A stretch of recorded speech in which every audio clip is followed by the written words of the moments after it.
Here we go. Hey, Steve, how are you? Hi, Shauna. Great. Great to talk with you today. And Yeah, thanks for doing this for Rotary. oh, thank you. I'm really enjoying it. I just love our group and I like getting to know people, but having these one-on-ones, I get to know people even a little bit more and stuff. So Yeah. I love it. And then we can share it. And the feedback I get, it's like, I never knew so-and-so did that or so-and-so did that. So we almost take our friendships for granted a bit and don't have a Yeah, we thorough see each other once a understanding. week sometimes, Yeah. but you also become great friends with other people in the club and see them more than just the club. So Absolutely. No, it's been great experience for me. I just love Rotary. So let's talk about you. So tell us about yourself. well, born and raised here in the Okanagan, grew up here on our family farm out in Okanagan Mission. Went to high school here, left Kelowna in 1970 to go to University of Victoria and graduated from UVic and then lived and worked in Victoria for quite a number of years. Moved back to Kelowna in 1990 to manage the BC Fruit Growers Association, which was the political arm of the tree fruit industry, and to come back to Kelowna and So have been here. what did you take at the university? I took a degree in geography and economics. Oh, So science degree, and then started working for the agricultural industry right out of university in Victoria. Was at that time was called the BC Federation of Agriculture, which was the provincial farm organization that represented farmers and ranchers' interests to government. So an advocate and a lobbyist on behalf of the agriculture industry, all aspects of the industry. and And and what got you? What prompted that? What interested you to get you in that on that path? well, I think it was primarily growing up on our family farm and having that deep connection to agriculture, and as expect with most people, just an opportunity that came along at the right time Mhm. when he graduated and a fairly broad degree, and you were looking for employment coming out of university. It was an opening that came up with the federation. They were looking for a research associate and to work on a number of programs and policies and things. And so it was kind of the right place at the right time, but it got me on the path of a long career working for the agriculture industry. That's fantastic. What kind of farming did your family do? Well, it was initially when the farm first started, 1892. Our family settled here in Wow. Kelowna, Wow. and we're still on the same farm. The family farm still exists. My brother has the farm now, but started out in some tobacco. That didn't go quite so well. Then, for many years, it was a vegetable farm, produce farm. So grew all range of vegetables, celery, lettuce, onions, potatoes, everything like that. And then dad and kind of got squeezed out of the vegetable industry when competition got pretty difficult and things, and went into the dairy side of it, farming, and it was a dairy farm for many years until about 1985, I think. And then when they put, if people know Kelowna, they put Gordon Drive through, which didn't used to be Gordon Drive. It was called Perry Road, and came down and turned and went out to Lakeshore at there where Old Meadows Road now is, and put Gordon Drive through the front of the farm and Oh, through the middle of the dairy barn, and they were very fair to my dad at the time, and in terms of adjustment and things, but they took that time to get out of the dairy business, and for a while it operated not as a commercial level farm, but because dad was retired, and so sort of a hobby level type of farming with some cattle and hay and things, and then my brother now has the farm, and he's farming with hay and cattle on the farm. So wow. long family history on that piece of property. That's awesome. And what parts of farming did you personally enjoy um, being involved in? Growing up, you'd love the hard work, and I think that's growing up that way is what teaches you a lot about work ethic and connection to the land and things. But I loved doing the haying in the summer. Loved the cattle. Just all the it was a great place and a great way to grow up in Kelowna at that time. Had lots of freedom, lots of space. Kelowna's changed a lot since then. Certainly, when we were farming back then, it was all primarily farmland around us. Now a lot of it's developed and changed over into subdivision development and residential development out in the mission. So it's not quite the same as it used to be, but it's still great to have that family legacy farm still there and still operating. This is kind of different from what you did when you were growing up, but back in Calgary, I used to work at Calgary Co-op, and we'd open a garden center, a big garden center over the summers and stuff. I loved working out there. It was Yeah, fantastic.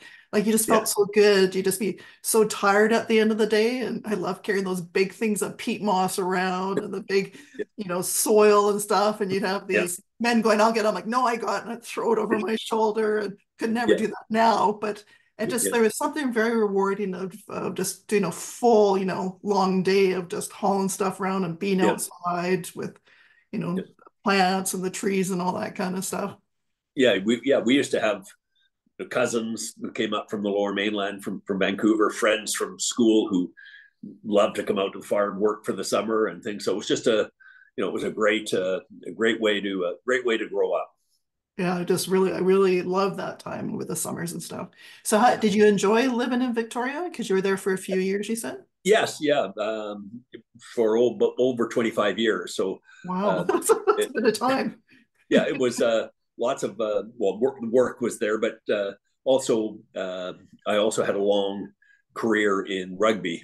Played Oh, rugby in high school, and then went to UVic to play rugby. One of the major reasons I chose UVic was their rugby program at the time, and then kept playing rugby after graduating for first division in Victoria for many years. Played for the Vancouver Island Rep team and British Columbian. Ultimately, had a chance to represent Canada internationally in rugby as well. Short wow. career at the international level. So, I had a great community of friends and colleagues in Victoria as well. So, and Victoria is a wonderful place to live and work. I always say that I've, with my career, growing up and then career in Victoria and then back to Kelowna here and then getting elected as an MLA for the 10 years that I've represented Kelowna Mission in Victoria, back and forth between Kelowna and Victoria a lot. I always say I got to live in two of the nicest places in British Columbia, Or even the world, hey? yeah, exactly, yeah, both wonderful places. So I think I'm pretty blessed to have been able to have feet and roots in both of those communities. That's fantastic. Where did you play internationally?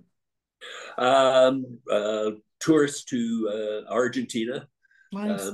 but rugby is a sport that takes you all over the world at whatever level you're playing, because club sides and rep sides tour and play games. So I played in almost every country in the world on tour at one point or another. France, England, Wales, Ireland, Argentina, the Caribbean, U.S. So really got to travel with it, and that was one of the great things about the sport is it teaches you uh, teamwork and everything, but it also opens your eyes to the world, and you get to travel all around, and I've got friends in many places in the world where you could go and catch up with them and things. And now I'm a great rugby fan and still travel following and watching rugby to a number of the World Cups and watching international rugby in many different countries. That's awesome. No, I love hearing about your trips and the trips coming Yeah, up and your yeah, planet. That must yeah, all spark from your time of playing rugby and having the yeah, exposure to travel, hey? yeah. We just did, well, we did 2 months last fall at the World Cup in France. Watched a whole number of games, saw some great games over those couple of months in France. We're planning a trip now to Ireland next March, and working on getting in to see a Six Nations game, Ireland and France in Dublin. If we can find tickets, we'll definitely go, and we're working hard to get ourselves some tickets. But a lot of the travel is built around rugby as well. Awesome. That sounds amazing. What a great thing to have a passion for the rugby and Yeah, traveling and all that kind of yeah, stuff. yeah. So I met you probably not too long after I got, because you were an MLA or in politics for quite some time in the Kelowna area, right? For about 10 years. First got elected in 2009 and re-elected in 2013, re-elected in 2017, and then retired in 2019 when the snap election was called. If you remember, Yes. the government at the time went to the polls early before Hmm. the said election, based on COVID impacts and a number of other factors, but took that opportunity to retire in 2019. So over 10 years representing Kelowna Mission in Victoria. That's fantastic. I think that's when I first probably met you was I think so. Yeah. 2009-ish at an event and stuff. And I got to tell you, the first time I met you, I was very impressed. And you don't seem like the stereotypical politician. You're so laid back. You were just so friendly and listening and engaging and just such a kind person. I just really appreciated meeting you and I've, thought very highly of you from the first time I met you and always appreciated running into you at different things. And then when you're part of the Rotary group, I'm like, this is awesome to have Steve around. That's Yeah, thanks. Yeah, yeah. No, it's yeah. I love the job and you get well, being in government and being in cabinet and a minister, in cabinet for Minister of Agriculture for a period of time, Minister of Forests and Lands and Natural Resources. So got to do some pretty incredible things and see lots of the province, some great colleagues, and met tremendous people. But one of the other great parts of the job is just being able to work for your local constituents and be able to take their concerns and their issues forward to government and help them resolve some of them, help them navigate the maze of government bureaucracy at times when yeah. they're running up against hurdles and things like that. So sometimes your most moments that you remember the best are the chances when you had some success in unblocking those hurdles and helping somebody out. A single mother who needed help, or somebody who needed to navigate the health system, or somebody who was having trouble with ICBC or WorkSafe BC, all of those kind of situations. When you can help out an individual, that was the most gratifying. Oh, that's awesome. And I know you caught and you helped to make some change happen in BC that really helped the whole entire province. Can you name a couple, two, three things that you were, primarily working on to make Yeah. change that you're proud of? Well, a couple of things. I guess my proudest accomplishment, the one that I look back on and really feel proud about, was completing all the negotiations and the agreements to get the Great Bear Rainforest in place and protecting that huge, significant part of our coastal rainforest, and putting in place the long-term protections there. And that had been a long process within government. Previous ministers had done a lot of work on it, but being the minister that completed that and completed all the First Nations negotiations and got all the agreements in place and was actually able to announce that and do the final steps to get that in. That was an amazing experience, and working with so many great people up the coast, so many First Nations up the coast to get that completed is probably one of my proudest moments. And then you look here locally, the investments we've made, we're able to steer through to get investments in UBC Okanagan, the hospital, a new school in the Upper Mission, some additions of land to Myra Bellevue Canyon Park and to Okanagan Mountain Park, a number of things like that are real, pieces that you look back on and you feel pretty good about. Now that amazing legacies, eh? Yeah, Feels pretty yeah, good. It's like, yes. yeah. You get the It's like yeah, touchdown. Like it's not get a some real touchdown for rugby. What's the title? Is it a touchdown for rugby? I know that's football. Like when you, try. there you It's go. definitely try. You achieved a lot of those, so Yeah.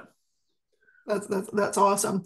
So yeah, thank you for all the service you've done. It takes amazing people like you to get that done, and we really appreciate that. So let's switch gears and tell me about your family. Got um, three children, two stepchildren, and a son of our own.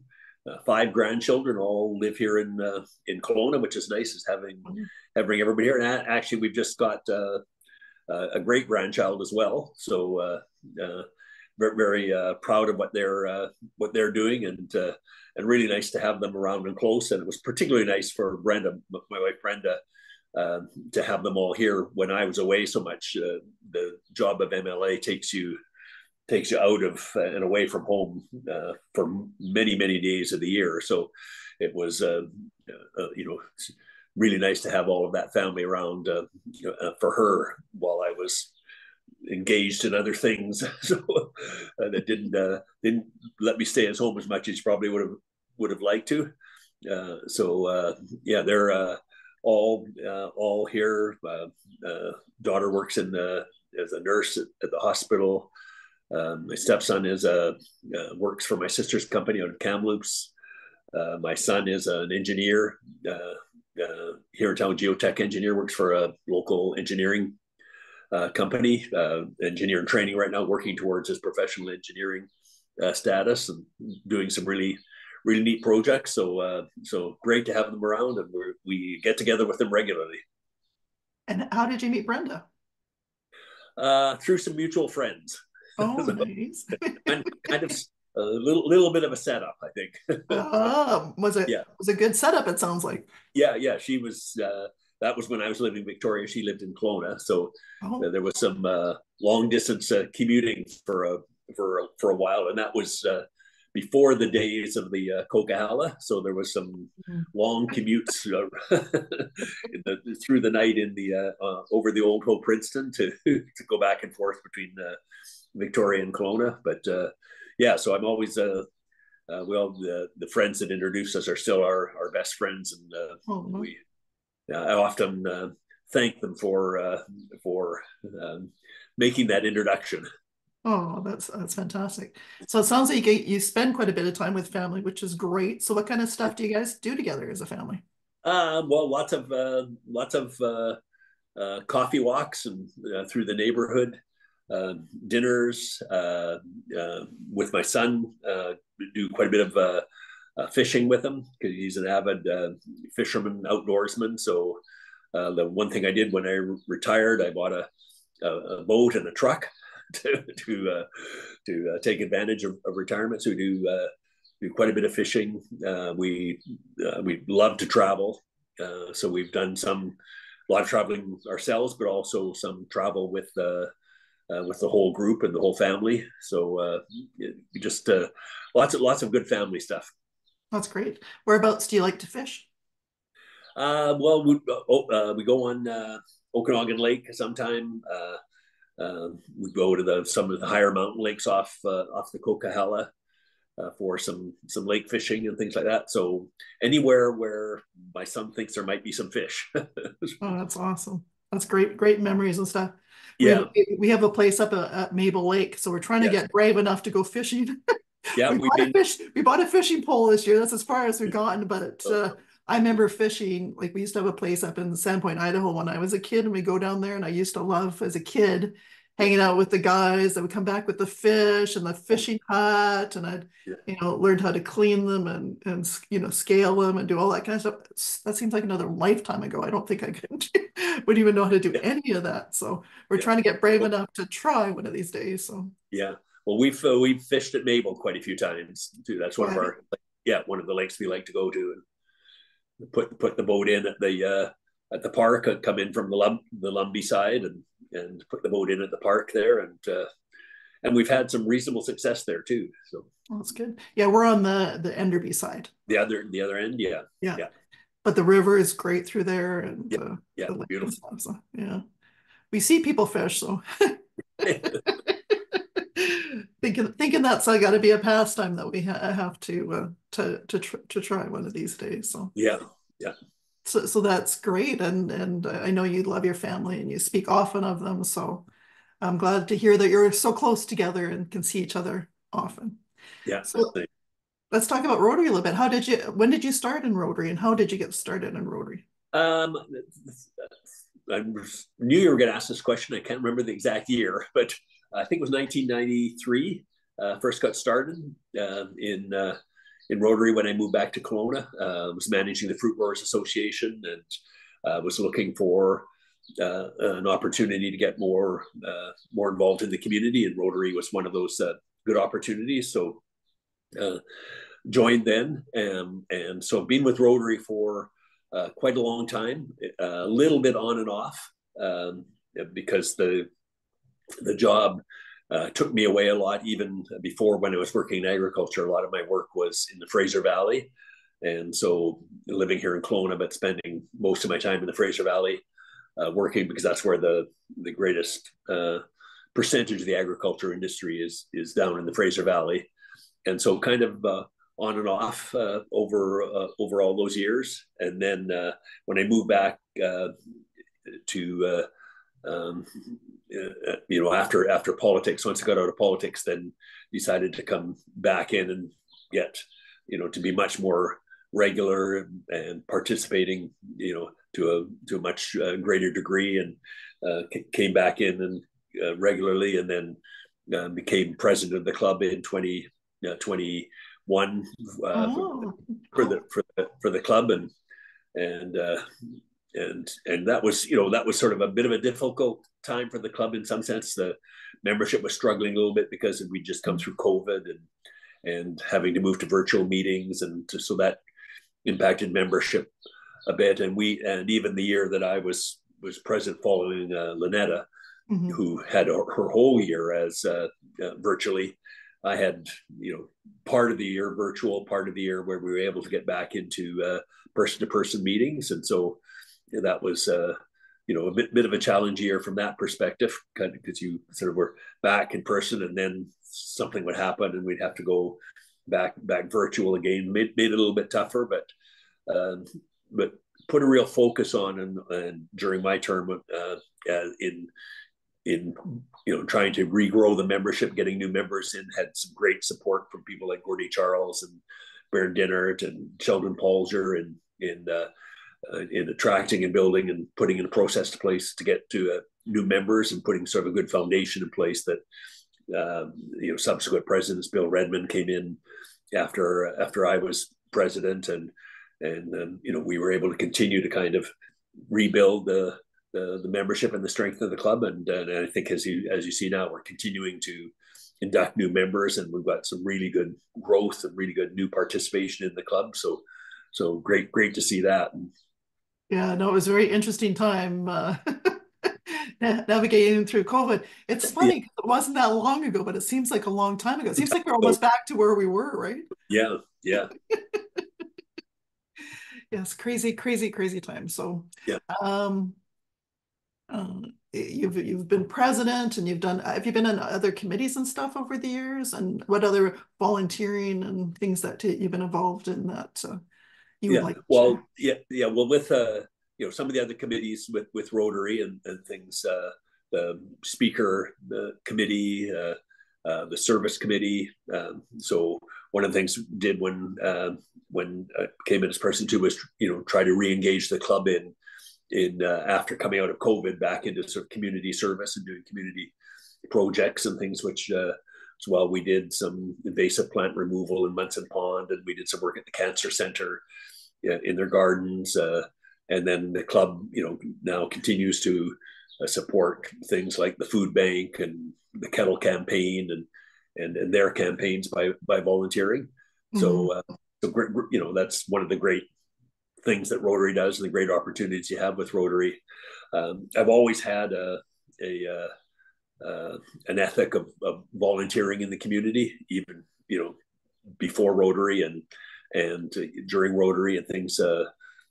Served as the president of the Chamber of Commerce and other things like that. Right now, I'm on a number of not-for-profit boards.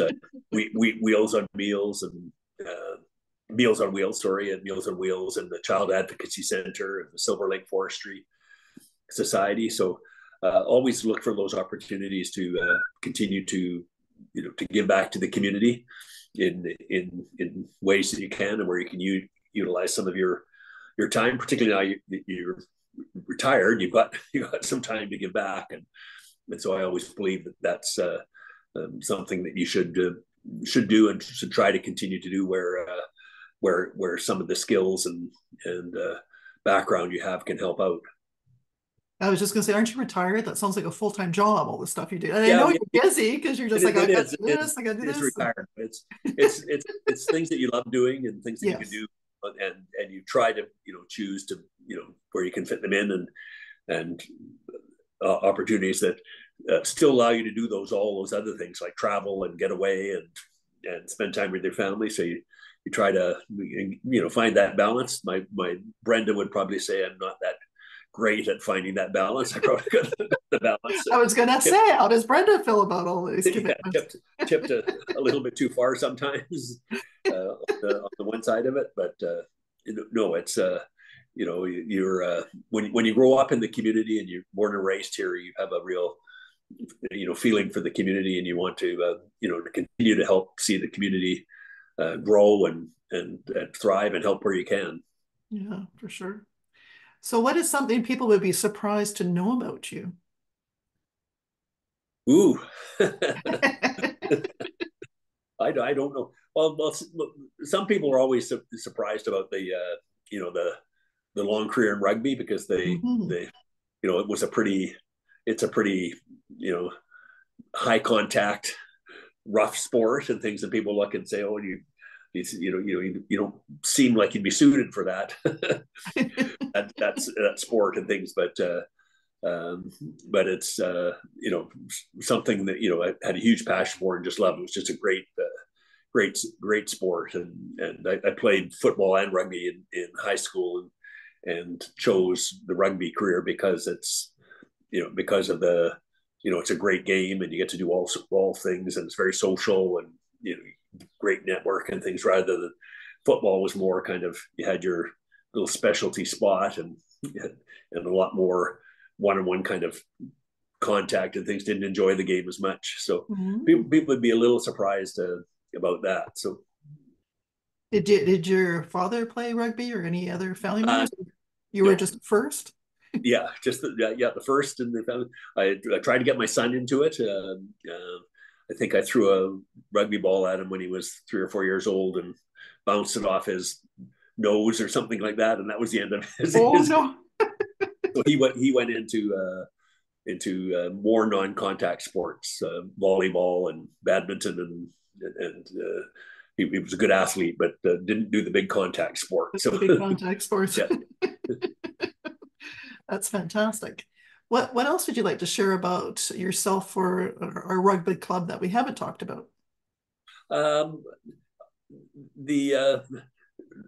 think it's just I love being part of this club, and love what they do. One of the things that attracts you to Rotary is the organizations and the groups that we can support through the efforts of the club. And when you look at across our community and see some of the legacy of the club in the Rotary Center for the Arts, the Rotary Marsh, those kind of things, but also the organizations that you get to connect with and support, like the Bridge and Freedom's Door and organizations like that